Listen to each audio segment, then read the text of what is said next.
홍다통통. 책으로 뭘 하지? 여기 있으면 안 보이겠지? 거기 있나요, 매? 제가 손을 뻗고 있긴 한데, 이게, 그러니까, 아하! 야, 이렇게 책이 많다니 참 운이 좋으시네요. 혹시 한 권을 빌려가도 될까요? 그럼요. 어떤 일에 필요하신가요?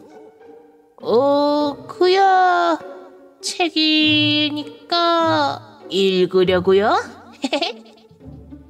읽는다고? 염소 아저씨는 갑자기 책 부자가 되었어요. 어느 날 느닷없이 책이 빽빽이 담긴 상자가 우르르 배달됐거든요. 돌아가신 베티 고모님이 남긴 선물이었습니다. 염소 아저씨는 큰 고민에 빠졌어요. 어휴, 이 많은 책으로 뭘 하지? 염소 아저씨는 지금까지 한 번도 책을 가져본 적이 없었거든요. 그때 문득 베티 고모님이 늘 하시던 말씀이 떠올랐어요. 책을 가까이 하면 상상력이 펑펑 샘솟는단다. 매! 염소 아저씨는 머리를 긁적이며 생각했습니다. 정말 그럴까? 시간이 흐르면서 염소 아저씨는 깨달았죠. 오, 고모님 말씀이 옳았소. 염소 아저씨는 책 덕분에 크고 작은 문제를 새롭게 해결하기 시작했답니다. 으쌰! 예를 들어 잠깐 쉬고 싶을 때면 책은 편안한 의자가 되어주죠. 이거 손이 안 닿는데. 으짜! 높은 선반에 손이 닿지 않을 때 책으로 발돋움을 만들면 쉽게 원하는 걸 꺼낼 수 있어요. 책을 차곡차곡 쌓으면 알록달록한 벽을 만들 수 있답니다. 여기 있으면 안 보이겠지? 거기 있나요, 매? 급할 땐 몸을 숨길 수 있는 비밀 장소가 되기도 해요. 무더위가 푹푹 찌는 여름에는 책을 부채 삼아 더위를 날려보낼 수 있지요. 아이고 시원하다. 하하. 드르릉 매, 드르릉 매. 해먹에서 느긋하게 낮잠을 잘 때는 책으로 그늘을 만들면 눈이 부시지 않아요. 크고 판판한 책은 쟁반으로 딱 맞습니다. 식탁이 흔들거릴 땐 적당한 책을 하나 깔면 흔들림 없이 편안해요. 그리고 그릇 밑에도 책을 몇 권 쌓아두면 작은 탁자가 되어 팝콘을 쉽게 먹을 수 있어요. 책이 여러 권 있으면 신발끈을 묶을 때 걸터앉기도 좋지요. 책 한 권과 공 하나만 있으면 협! 테니스 연습을 할 수 있어요. 홀짝홀짝 아주 재밌는데. 네. 책을 착착 쌓아 징검다리를 만들고서 껑충껑충 뛰어 건너기 놀이를 할 수도 있지요. 책이 있어서 너무 좋아. 네. 염소 아저씨는 책이 정말 마음에 들었어요. 상상력을 약간만 더하면 책으로 못하는 일이 없으니까요. 그러던 어느 날 누군가 초인종을 띵동 눌렀습니다. 옆집에 새로 이사온 생쥐 씨였어요. 염소 아저씨는 생쥐 씨에게 향긋한 차를 권했지요. 그런데 생쥐 씨는 키가 너무 작아서 손이 탁자에 닿지 않았어요. 제가 손을 뻗고 있긴 한데, 이게, 그러니까, 아하. 그러자 염소 아저씨가 자신 있게 외쳤죠. 좋은 방법이 있답니다. 염소 아저씨는 얼른 두꺼운 책 5권을 가져와서 의자 위에 차곡차곡 쌓았어요. 이 정도쯤이야 금방이죠. 차를 다 마신 생쥐 씨가 책을 둘러보며 물었어요. 야, 이렇게 책이 많다니 참 운이 좋으시네요. 혹시 한 권을 빌려가도 될까요? 아, 그럼요. 어떤 일에 필요하신가요? 염소 아저씨가 진지하게 되물었어요. 꼭 알맞은 책을 빌려주고 싶었거든요. 생쥐 씨는 당황한 표정으로 대답했어요. 그야 책이니까 읽으려고요? 읽는다고? 아, 그렇군. 책을 읽을 수도 있구나. 염소 아저씨는 지금껏 그 생각을 해보지 않았어요.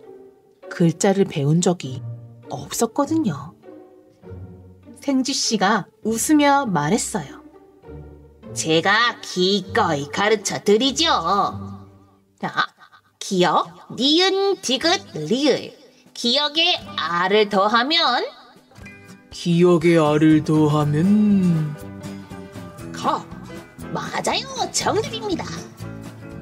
다음 날부터 생쥐 씨는 약속을 지키기 위해 매일 염소 아저씨 집을 찾아왔어요. 염소 아저씨는 조금씩 글 읽는 법을 익혔답니다. 그러면서 새로운 사실을 알게 되었어요. 책 속에 담긴 것만으로도 많은 일을 할 수 있다는 걸 말이죠. 아주 대단한 일도 가능해요. 책을 읽으면 뒤뜰에 그물 침대에 누워서도 세계 여행을 싱싱 다닐 수 있어요. 과연 염소 아저씨는 책을 통해 또 어떤 것을 해낼 수 있을까요? 그리고 어떤 모험을 떠났을까요? 생쥐 씨의 도움으로 책을 읽게 된 염소 아저씨에게 어떤 변화가 있을지 우리 홍다통통 친구들이 다양한 생각을 말해주면 좋을 것 같아요. 이불 귀신 동동이. 큰일이야. 우리 하루가 없어졌어. 어이, 저리 가요. 이불 뒤집어져요. 에헤이, 불만이 있으면 해결하면 되지. 그 자세히 말해봐요. 툭, 툭툭. 누군가 동동이의 등을 자꾸 쳐요. 기분 좋게 잠을 자고 있는데 말이에요. 그만해. 나 잘 거야. 동동이가 잠결에 웅얼거렸어요. 하지 마. 어라? 그래도 또 쳐요. 귀신이 한 번 말했으면 들어야죠. 그만하랬지. 발딱 일어난 동동이의 눈이 동그래졌습니다. 눈앞에서 낡은 운동화 한 짝이 폴짝폴짝 뛰고 있어요. 낡기만 했게요? 저기 누런 것 좀 봐요. 아무래도 똥 같아요. 베비, 저리 가! 행여 이불에 묻을까 소스라치는 동동이에게 운동화가 빽 소리쳤어요. 내가 이렇게 된 건 다 동동이 네 탓이야. 동동이는 깜짝 놀라 운동화를 살폈습니다. 설마 너 야름이니? 그러고 보니 둥글 넓적한 운동화 앞코가 야름이를 닮은 것 같아요. 야름아, 만나서 다행이야. 동동이는 더러운 것도 있고 운동화를 덥석 안았습니다.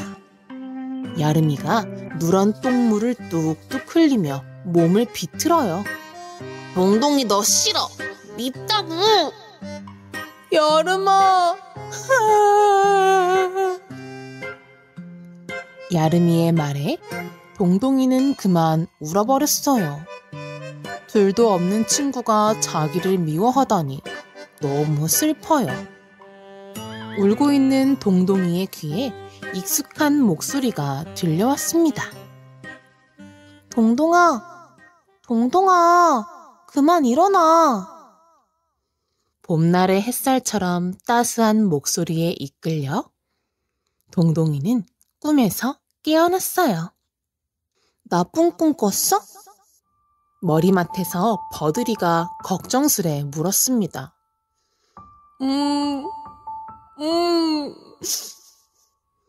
그렁그렁 눈물을 매단 채 동동이가 고개를 끄덕였어요. 그 바람에 눈물이 또르르 이불로 굴러 떨어졌죠. 무슨 꿈인지 말해봐. 그럼 기분이 나아질 거야. 버들이가 기운을 내라며 동동이를 꼭 안아주었습니다. 버들이에게 안겨있으니 가슴이 간질간질해요. 동동이는 버들이에게 폭 안겨 꿈속의 야름이 이야기를 털어놓았어요. 낡고 똥 묻은 운동화라니. 야름이가 그렇게 되진 않았을 거야. 되어도 아주 예쁘고 귀여운 신발이 되었을 거야. 정말이지? 정말 그렇지? 울먹울먹 묻고 또 묻는 동동이 곁으로 붉은 까마귀가 날아왔어요. 동동아, 너 길고양이 좀 그만 놀라게 해. 동네 사람들이 시끄럽다고 화를 많이 내더라. 괴롭힌 거 아니에요. 맞아요. 괴롭힌 게 아니에요. 그저 길고양이랑 밤새 장난을 친 거죠. 겨우 쓰레기통 몇 개 뒤집은 거 가지고 뭐라 그러다니요. 귀신 세계에서는 야름이랑 하루 종일 장난을 쳐도 아무도 뭐라 안 했는데 역시 귀신 세계가 좋아요. 뾰로통한 동동이에게 붉은 까마귀가 쯧 하고 혀를 쳤습니다. 그만 놀고 일해, 일! 자, 출동이다! 셋은 한참 날아갔습니다. 어스름이 깔린 강을 따라 날다 보니 어느새 달이 떴어요. 새까만 구름 사이로 둥그런 달이 숨어들 즈음 길쭉길쭉한 아파트들이 한데 모인 마을이 나타났어요. 알록달록 빛나는 불빛이 어찌나 환한지 꼭 대낮 같아요.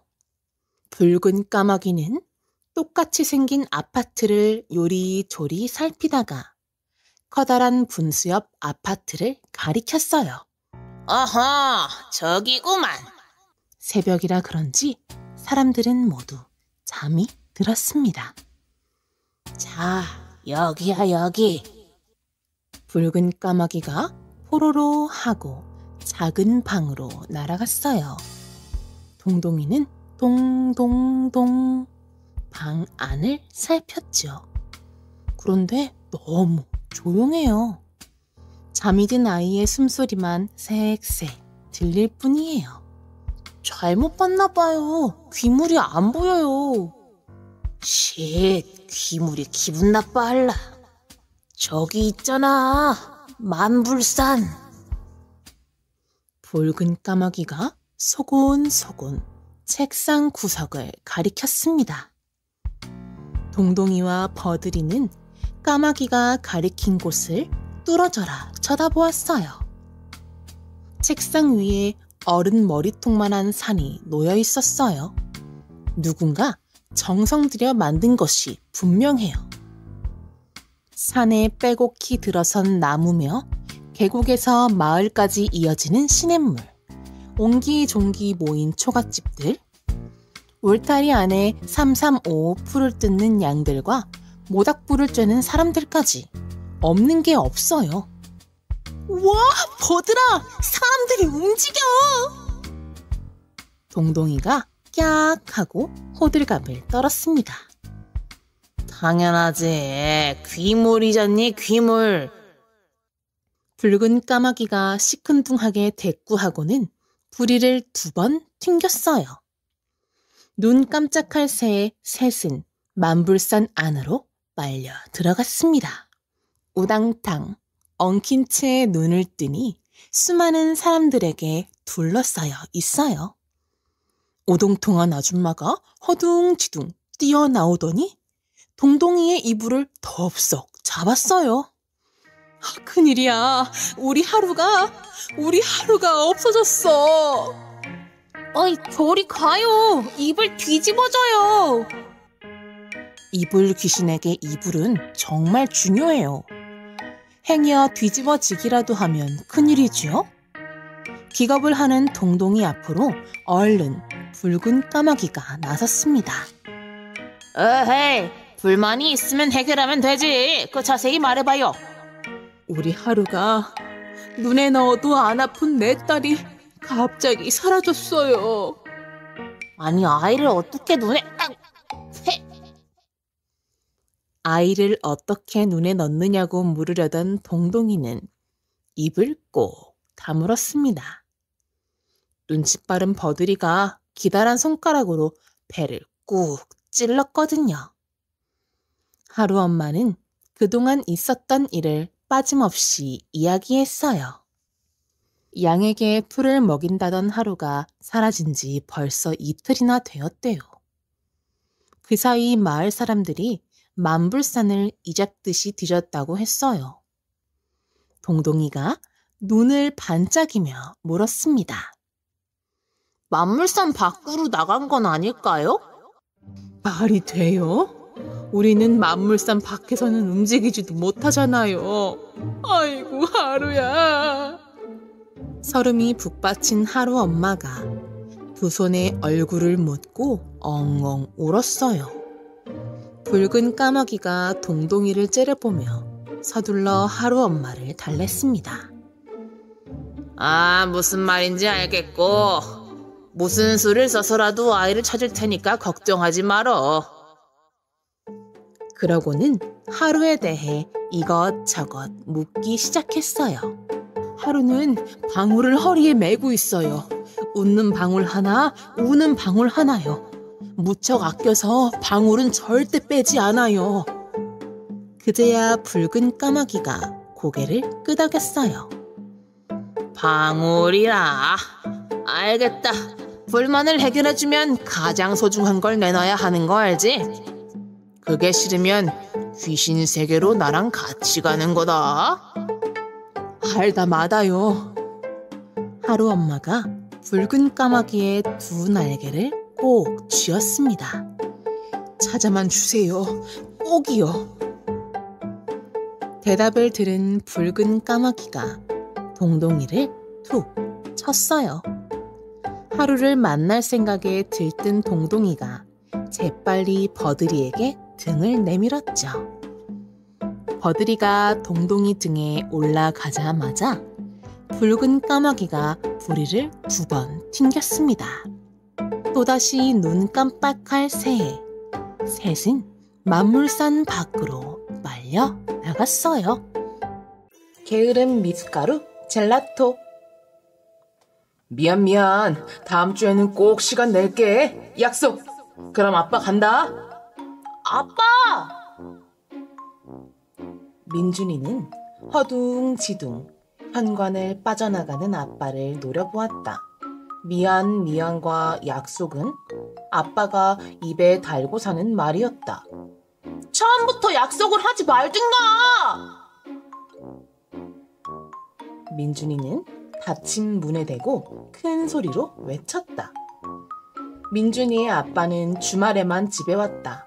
아빠는 집을 짓는 일을 하는데 우리 집에서 다니기엔 너무 먼 곳이라 평일에는 그곳에서 지냈다. 민준이는 불만투성이었다.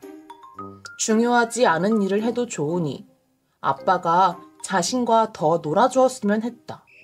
오늘도 그랬다. 토요일인 오늘은 함께 행글라이더를 날리러 가기로 했다. 민준이는 지난 일주일 내내 정성껏 행글라이더를 만들었다.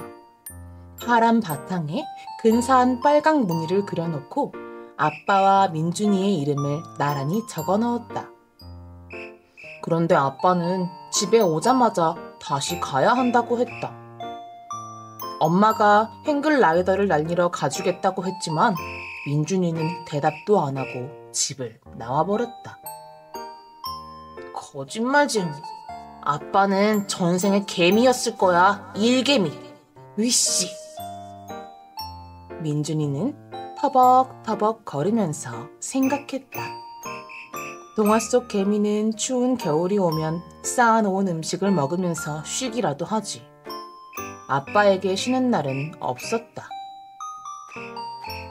아빠랑 같이 아이스크림 사 먹으면 좋을 텐데. 눈앞에 보이는 거대한 아이스크림 모형에 민준이는 저도 모르게 떠올렸다.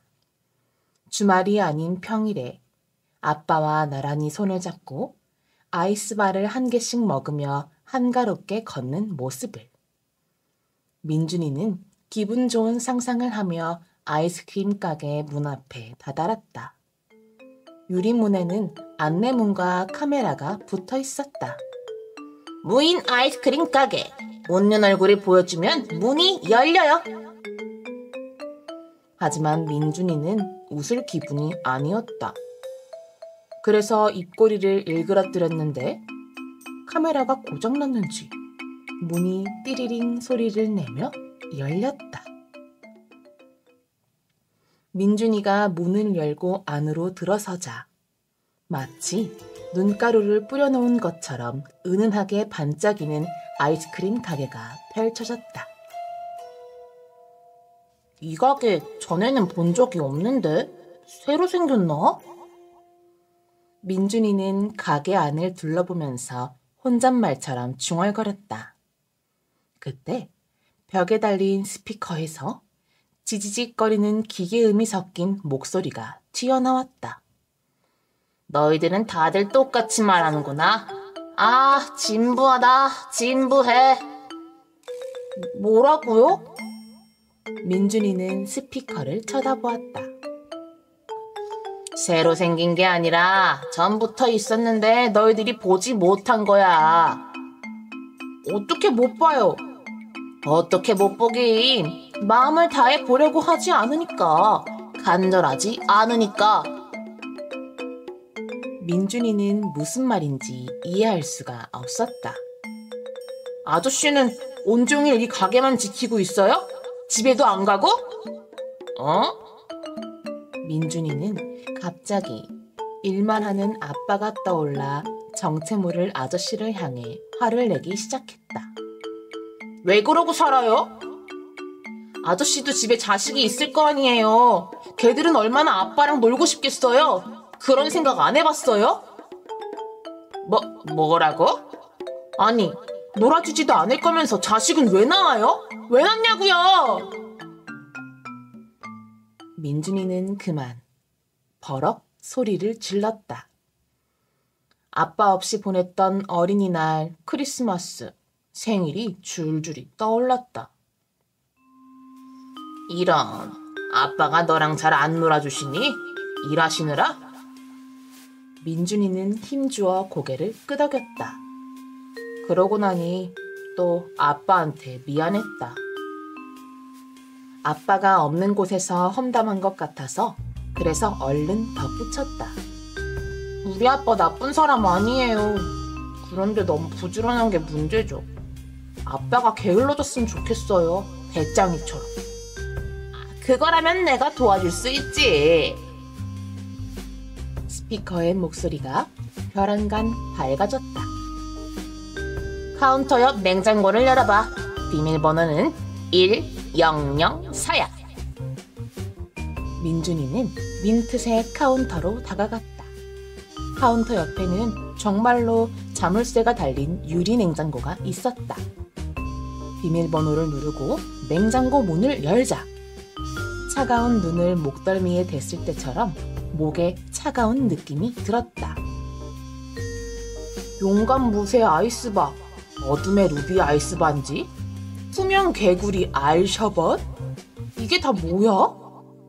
민준이는 가지각색의 아이스크림들과 그 앞에 붙은 이름표를 보며 고개를 갸우뚱했다. 아이스크림들은 마치 마법처럼 강력하게 시선을 잡아 끌었다. 먹으면 뭔가 큰일이 날 것 같은데 너무 맛있게 생겨서 먹고 싶은 마음을 떨칠 수 없었다. 아니 그것들 말고 맨 뒤에 있는 거 봐봐. 민준이는 냉장고 뒤쪽 문을 열어보았다. 얇은 종이에 연갈색 와플콘이 놓여 있었다.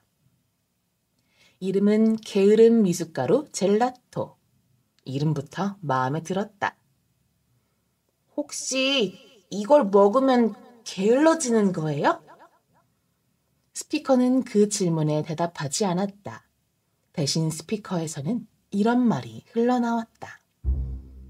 원래는 본인한테 직접 팔아야 하는 건데 특별히 봐줬다. 가격은 200만 원. 아, 200원? 되게 싸네요. 아니, 200만 원이라고. 이건 말이지, 조선시대 요리로 가장 유명했던 궁녀 대장금의 레시피로 만든 명품 미숫가루를 이탈리아 볼로나의 젤라또장인 지오반니가. 민준이는 더 듣지도 않고 냉장고 문을 닫아버렸다. 그러자 스피커가 급하게 말을 바꿨다. 알았어. 그럼 돈 말고 장기를 보여줘도 돼. 장기를 보여줘봐. 재미있는 걸로. 민준이는 걸음을 멈췄다. 아빠에게 보여주고 싶어 새로 연습한 기술이 있었다. 민준이는 10손가락을 펼친 후 엄지부터 새끼손가락까지 차례대로 두두둑 소리나게 꺾었다. 목과 무릎을 꺾고 마지막으로 발가락 10개도 꺾어 뚜둑 소리를 냈다. 오호! 잘하죠? 그런데 함부로 따라하면 안 돼요. 잘못하면 뼈 부러져요. 아저씨, 관절 꺾기 해본 적 없어요? 전혀 못해요? 못해. 내가 할 줄 아는 거라곤 아니. 스피커는 거기까지 말해놓고 놀랐는지 숨을 헉 들이마셨다. 끝났으면 얼른 아이스크림 갖고 나가. 얼른. 왜 화를 내요? 알았어. 민준이는 아빠가 일을 마치고 올 때까지 기다렸다. 아빠는 11시가 넘어서야 집에 오셨다. 아마 저녁도 드시지 못했을 것이다. 민준이는 뚜르르 부엌으로 달려가 냉동실 문을 열며 아빠를 향해 소리쳤다. 아빠, 젤라토 먹을래? 젤라포? 아니, 젤라토. 아이스크림 같은 건데 미숫가루 맛이야. 그래? 그럼 한 입만 줘봐. 민준이는 아빠한테 와플콘을 내밀었다. 고소하고 달달하면서도 담백한 미숫가루 향이 진하게 풍겼다. 아니, 이거 뭔데 이렇게 맛있어? 아이스크림을 맛본 아빠의 눈이 왕방울만 해줬다. 아빠는 두 손으로 콘을 꽉 붙잡더니 아이스크림을 먹어치우기 시작했다. 아빠는 다음날 아침 10시가 넘을 때까지 늦잠을 잤다. 민준이는 방에서 혼자 만화책을 보느라 아빠가 방문을 열고 들어오는 것도 몰랐다. 아빠와 눈이 마주치자마자 얼른 만화책을 숨기려고 했다. 그런데 아빠는 민준이가 들고 있는 만화책을 빤히 쳐다보다가 뜻밖의 말을 했다. 민준아, 그거 재밌냐? 아빠도 한 권 줘봐. 민준이는 아빠와 침대에 나란히 드러누워 만화책을 읽었다.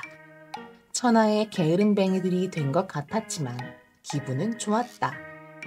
다 읽은 만화책이 높이 쌓일 무렵 아빠와 민준이의 뱃속에서 동시에 배고동 소리가 났다. 민준아, 밥하기 귀찮은데 피자 먹으러 갈까? 민준이와 아빠는 바비큐 피자 한 판을 뚝딱 해치우고 치즈가 듬뿍 든 스파게티도 먹었다. 아빠 손을 잡고 피자집을 나오면서 민준이는 슬슬 불안해지기 시작했다. 아빠는 일요일 오후마다 고속버스를 타러 갔다. 평소 같으면 이제 작별 인사를 할 시간이었다. 아빠, 버스 타러 안 가도 돼? 오늘은 안 가. 집에서 잘 거야. 진짜? 그럼 이번 주는 평일에도 집에 있어? 아싸! 민준이는 허공에 주먹을 내지르며 환호했다. 민준이는 아빠와 하고 싶은 게 너무 많았다. 레고놀이, 딱지치기, 캐치볼, 축구. 그때 민준이는 문득 깨달았다. 토요일이고 일요일이고 낮이고 밤이고 할 것 없이 바쁘게 울려대던 아빠의 휴대폰이 오늘은 한 번도 울리지 않았다는 사실을. 괜찮아. 오늘은 전화 올 데 없어. 아빠는 민준이의 생각을 읽은 것처럼 말했다. 그렇게 말하는 아빠의 얼굴이 왠지 모르게 슬퍼 보였다. 아빠는 다음 일요일에도 버스를 타러 가지 않았다. 다음 주에도 그 다음 주에도 매일 늦잠을 자고 배달 음식을 먹고 민준이가 학교에서 돌아오면 함께 놀았다. 민준이는 슬슬 아빠가 귀찮아지기 시작했다. 아빠랑 하고 싶었던 놀이는 이미 다 했다. 가끔은 친구들과도 놀고 싶은데 집에서 민준이가 오기만 기다리는 아빠가 계신다고 생각하니 아빠가 부담스러워졌다. 아빠는 머리도 매일 감지 않고 수염도 안 깎았다. 매일 러닝셔츠에 반바지 차림으로 지냈다. 엄마도 그런 아빠가 반갑지 않은 게 분명했다. 아빠에게 신경질을 부리고 그러다 둘이 싸우기도 했다. 그럴 때면 민준이는 문을 걸어 잠그고 제 방에 틀어박혔다. 모든 게 내 잘못이야. 아빠한테 게을러지는 아이스크림을 먹은 게 문제야. 아빠가 하루 종일 나랑 놀아주면 좋을 것 같았는데 그런 것도 아니었어. 민준이는 덜컥 겁이 났다. 지금이라도 되돌려야 했다. 그때 그 무인 아이스크림 가게를 찾아갈 작정이었다. 학교 앞 골목길을 뱅뱅 돌고 또 돌았지만 희한하게도 아이스크림 가게는 보이지 않았다. 길을 잃은 건 아닌데 그냥 눈에 보이질 않았다. 막막해진 민준이는 허공에 대고 소리쳤다. 취소요! 아이스크림 산 거 취소할래요! 게으름만 피우는 아빠는 싫다고요! 뭘 취소한다고? 민준이는 익숙한 목소리에 고개를 돌렸다. 러닝셔츠 위에 조기축구의 유니폼을 걸친 아빠가 서 있었다. 아빠는 민준이를 데리고 편의점으로 들어갔다. 둘은 아이스바를 하나씩 사서 편의점을 나왔다. 민준이가 그토록 꿈꾸던 풍경이었지만 왜 그런지 마냥 좋지만은 않았다. 민준아, 사실 아빠가 민준이한테 할 말이 있거든? 아빠는 파라솔 테이블에 앉아 민준이에게 말했다. 아빠, 회사 그만뒀어. 눈을 동그랗게 뜬 민준이를 향해 아빠는 차근차근 설명했다. 급한 일이 생겼다고 내려갔던 토요일, 공사 현장에서 사고가 났다고 했다. 아빠 잘못은 아니었지만 아빠가 책임을 지게 되었다고. 그래서 아빠는 지난 15년간 일했던 회사에서 더는 일할 수 없게 되었다고. 엄마 아빠가 요즘 많이 싸워서 너도 불안했지? 그런데 걱정하지 마. 아빠 금방 다시 취직할 거야. 놀고 있는 것처럼 보여도 틈틈이 일자리 알아보고 있어. 그러니까 우리 민준이가... 아빠는 말을 잇지 못했다. 민준이가 양팔 벌려 아빠의 허리를 있는 힘껏 끌어안았기 때문에. 싫다고 해서 미안해요.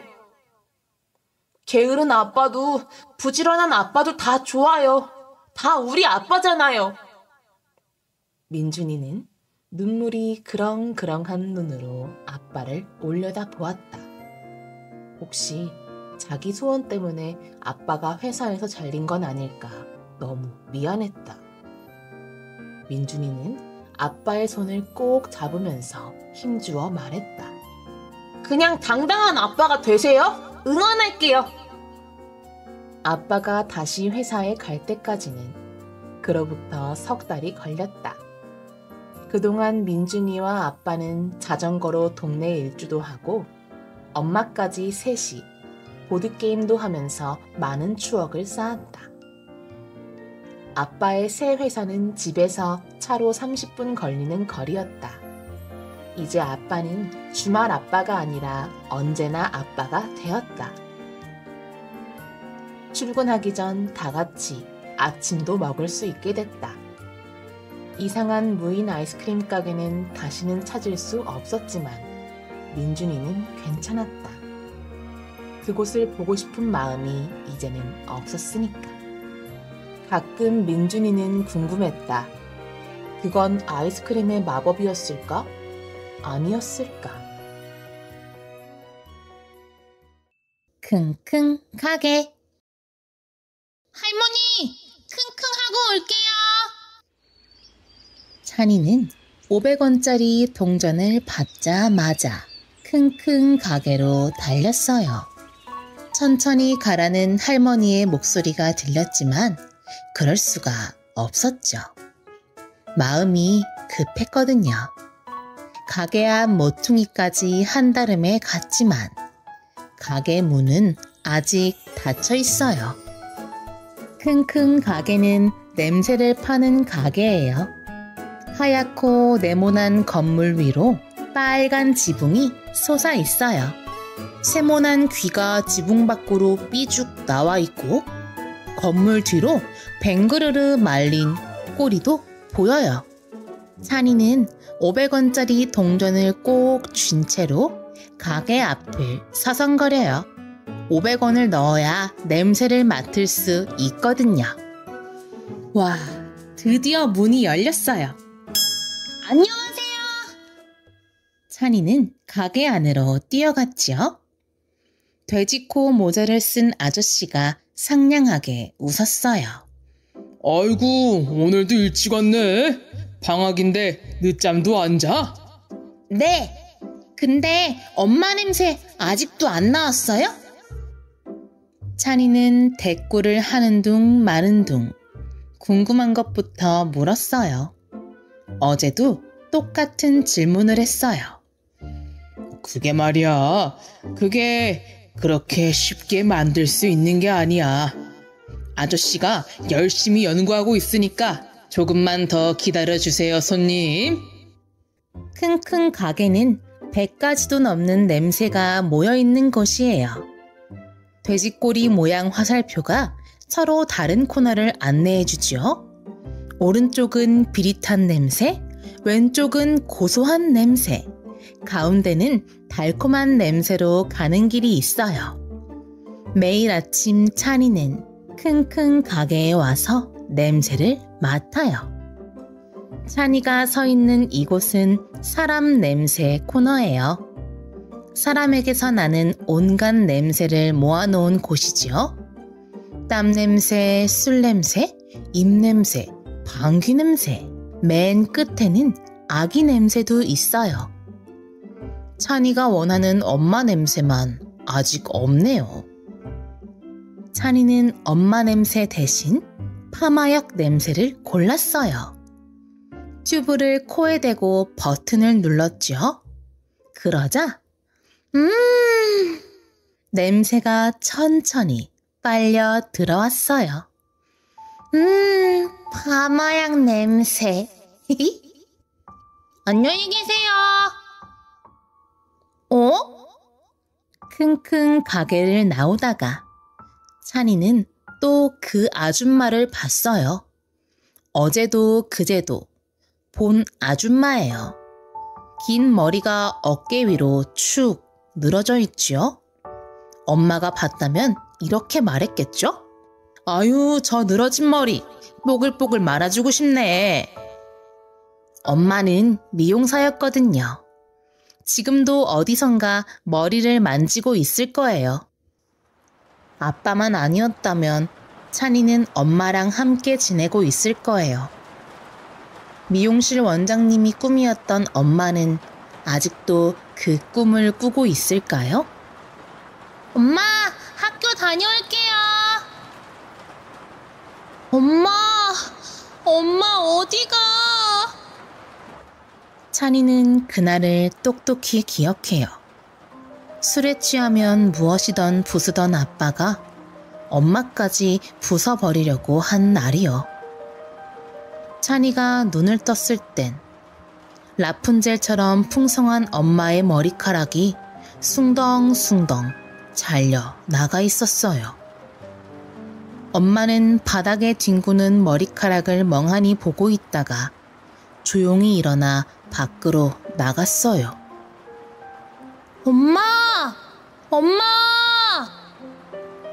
다음 날 찬이 할머니가 오셨어요. 엄마는 끝내 나타나지 않았지요. 미용대에 참가한다고 며칠만 와 있어 달라더니 대체 어딜 간 거야? 응? 아빠는 천장만 뚫어지게 보았어요. 찬이는 엄마가 아무도 찾을 수 없게 꽁꽁 숨어 있길 바래요. 자기만 몰래 데려갔으면 좋겠다고 생각해요.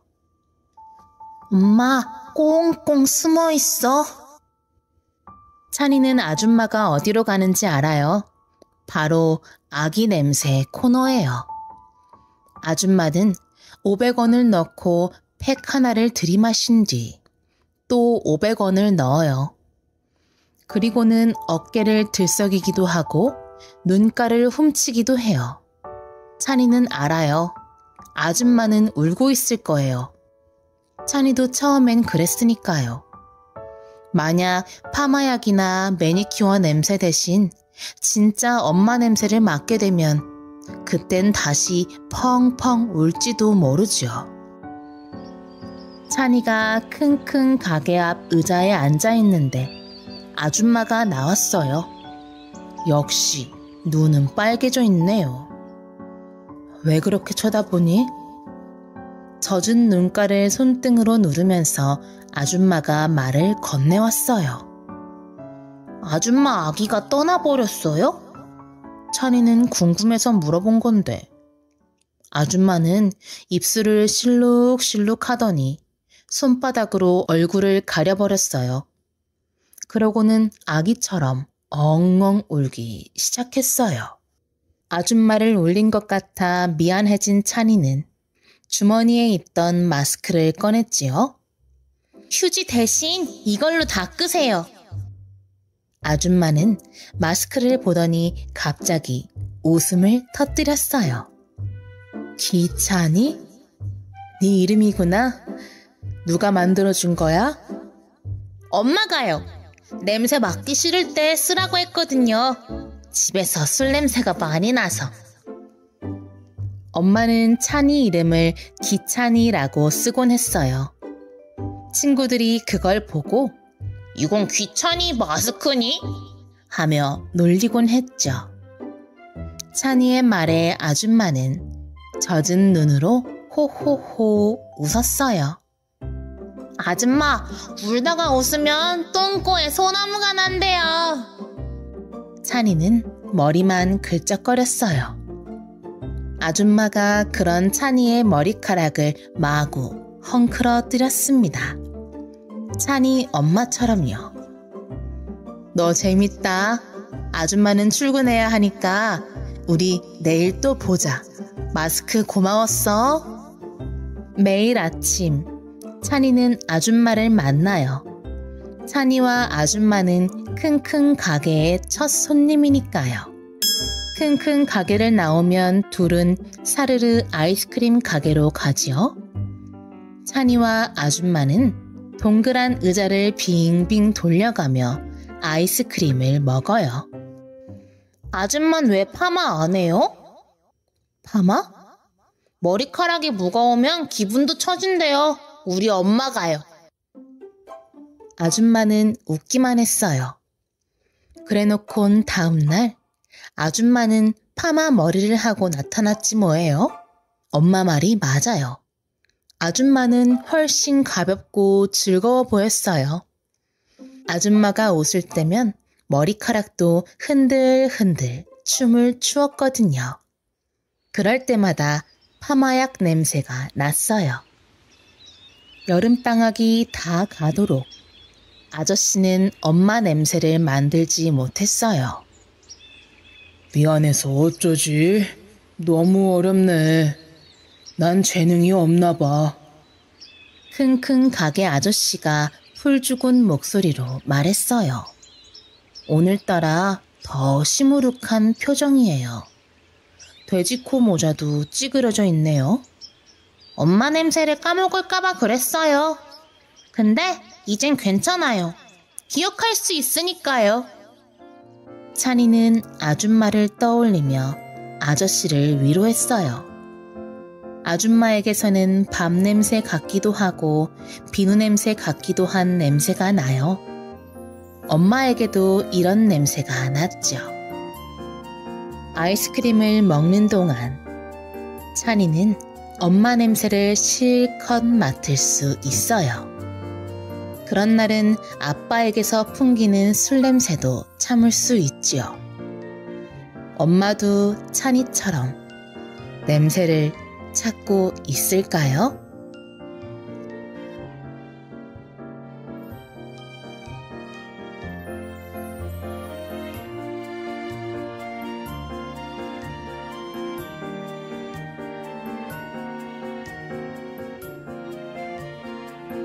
우리는 언제나 함께일 거야. 코끼리와 사육사의 감동 실화, 사람을 찾습니다. 2009년에 개원 75주년을 맞이한 벨파스트 동물원에서 신비한 과거 사진이 한 장 발견되었다. 우리의 이야기를 들어볼래?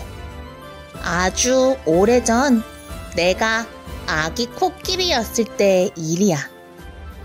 짜잔! 여기는 동물원이야. 깍깍거리며 나무에 대롱대롱 매달린 원숭이 보여? 사자는 흑투성이 마른 풀 위에 앉아 어흥 울었어. 저기 미어캣은 냄새를 킁킁 맡으며 우리 안을 두리번거렸지. 나는 이 동물원에 사는 하나뿐인 코끼리였어. 혼자라서 심심했냐고? 아니, 나에겐 가족 같은 사육사 언니가 있었으니까. 사과 한 쪽 줄까? 우리는 뭐든 같이 했어. 같이 점심도 먹고. 뿌! 아우, 차가워. 같이 씻고 열심히 같이 청소도 했지. 난 남을 잘 도와주는 아기 코끼리였거든. 그러던 어느 날 무서운 일이 벌어졌어. 사람들이 동물원에 안 오게 됐어. 사육사 언니는 큰 전쟁이 날 거라고 했어. 밤마다 커다란 기계가 하늘을 날면서 도시에 이상한 걸 떨어뜨렸어. 우와! 깜짝아! 꽝 소리가 나면서 땅이 흔들렸어. 주황색 불꽃이 하늘 한가득 환하게 넘실댔어. 아쏘! 연기가 심하게 나서 다른 동물들이 보이지 않았어. 대체 무슨 일이지? 저 큰 소리는 어디서 나는 거지? 난 하나도 알 수가 없었어. 그저 어마어마한 폭발 소리에 귀가 아팠어. 그런데 내 옆엔 아무도 없었어. 걱정하지 마. 언니가 왔잖아. 사육사 언니는 내 마음을 알아주었지? 그래서 밤마다 몰래 동물원에 들어왔어. 우리의 나랑 함께 있으면서 귀를 쓰다듬어 줬어. 전쟁 동안 우린 무사히 살아남을 거야. 전쟁이 빨리 끝났으면 좋겠어. 그때까지 내가 너의 옆에 항상 있어줄게. 약속해. 있지? 나한테 좋은 생각이 있어. 다음 날 동물원이 문을 닫자. 자, 조심히. 좀만 더. 언니랑 나는 몰래 동물원을 빠져나왔어. 살금살금 숨어가며 길을 걸었어. 나는 숨바꼭질을 아주 잘하는 아기 코끼리거든. 우리는 함께 사육사 언니네로 갔어. 거긴 내가 사는 동물원보다 훨씬 좋더라.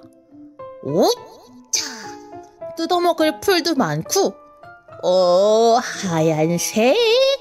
몸에 칠할 것도 많고, 여기저기 긁을 것도 많았거든. 시원하다. 그리고 꿀꺽 커다란 물그릇도 있고, 뿌뿌뿌뿌뿌뿌 같이 노래 부를 친구도 있었지. 내가 식당에 쌓아놓은 저건 뭐냐고? 뭐 말하지 않아도 다들 알 텐데. 부끄럽게. 여기는 내 집이었어. 아침마다 우리는 또 몰래 동물원에 갔어. 그러다 밤이 되면 살금살금 집에 왔지. 우리들의 비밀스러운 출근길과 퇴근길은 꼭 숨바꼭질 같았어. 그렇게 시간이 흘러 나는 조금 자랐어. 그래도 난 밤마다 안전하게 사육사 언니랑 있었어. 이러다 들킨다면 난 다시 동물원에 혼자 있어야겠지. 우린 계속 같이 있는 거야? 그럼. 언니도 나도 헤어지는 건 싫었어. 그래서 내가 무럭무럭 자란 다음에도 우리만의 비밀스러운 출근길과 숨바꼭질을 잘할 자신이 있었어. 왜냐고? 그거야, 난 아주 얌전한 코끼리니까. 어머머, 아이고 코끼리가? 아이고, 내 모자! 엄마, 코끼리야!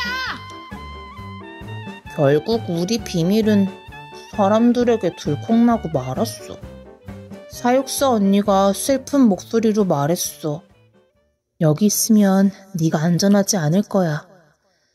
너를 다시 동물원에 보내야겠지? 네가 있어야 할 곳은 그곳이니까. 하지만 내 생각은 달랐어. 사육사 언니가 나의 가족이잖아. 나는 언니랑 있어야 돼. 하지만 우린 어쩔 수가 없었어. 난 동물원으로 돌아가야 했어. 아니, 동네에 코끼리가 있는 게 말이 돼요? 그러게는 말이에요. 애들도 있는데 위험하게. 커다란 폭탄 소리에 귀가 아팠어. 폭탄은 예전보다 더 많이 터졌지. 난 또 혼자가 됐어. 그런데 사육사 언니가 나에게 왔어. 난 널 떠날 수가 없었어. 넌 내 가족이니까. 너랑 함께 있는 곳이 내 집이야. 그래서 우리는 전쟁 동안 함께 지냈어. 끔찍한 전쟁은 머지않아 끝났어. 동물원이 다시 문을 열게 되자 사육사 언니는 나랑 같이 있지 않아도 괜찮았어. 원숭이는 다시 깍깍거리고 사자도 다시 어흥 울었어. 미어캣도 다시 우리를 두리번거렸어. 사육사 언니는 나에게 코끼리 친구들을 구해주었어. 시간은 흘러 사육사 언니는 이제 동물원을 그만두었어. 나는 언니가 많이 보고 싶었어. 언니는 틈날 때마다 날 찾아왔어. 먼 훗날에도 언니가 날 알아볼 수 있을까? 우리 홍다통통 친구들, 오늘 이야기 잘 들었나요? 우리는 언제나 함께일 거야. 이 동화의 이야기는 실화를 바탕으로 했습니다. 인간과 코끼리가 맺은 감동적인 이야기. 우리 옆에 있는 소중한 무언가, 그게 무엇이 됐든 우리에겐 정말 소중하죠. 우리 홍다통통 친구들은 가장 소중히 생각하는 것이 있나요? 그게 무엇인가요?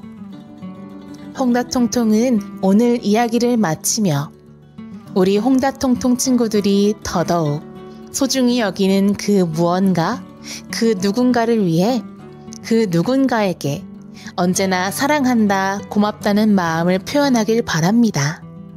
그럼 우리는 다음 시간에 더 신나고 재미있게 만나기로 하면서 이만 꿈나라로 가볼까요? 그럼 우리 친구들 모두들 잘 자요.